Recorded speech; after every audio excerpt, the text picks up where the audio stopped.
Well, despite the US carrying out what it called a very successful attack on Iran's nuclear facilities on June 21, oil and gas markets opened after the weekend with a surprisingly calm reaction. It seems traders had already priced in much of the geopolitical risk during the weekend, factoring in possible supply disruptions and regional tensions ahead of time. Since there were no immediate threats to physical supply, and with plenty of spare capacity globally, not to mention the limited nature of the strike, there just wasn't a strong reason for the market to panic. Confidence that major producers and institutions can manage these kinds of risks also helped keep things steady. Looking ahead, it's really Iran's next move that matters. If they escalate or disrupt key export routes, especially something like the Strait of Hormuz, that could quickly send prices climbing again. Interestingly, Iran's state-run Press TV did report that Parliament had approved closing the strait, which handles about 20% of the world's oil and LNG traffic, but that story was later pulled. Even if the Parliament did want to go through with it, any real action would need a green light from higher authorities like the Supreme National Security Council. So far, Iranian media haven't said when the National Security Committee might take up the issue.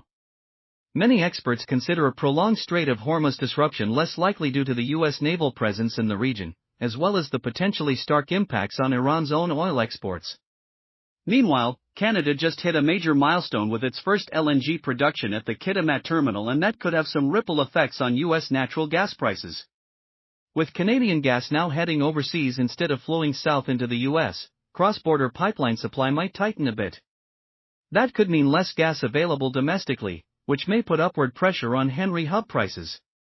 On the other hand, Canadian producers might ramp up production to take advantage of both U.S. and Asian export opportunities.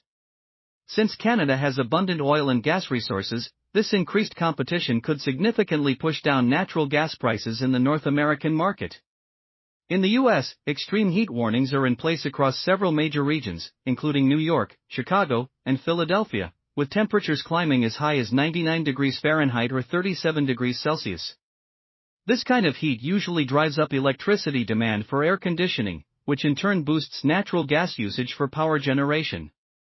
However, it appears that the heat wave has already been priced in by traders. Moreover, if the high temperatures strain power grids or reduce industrial activity, it could actually curb gas demand.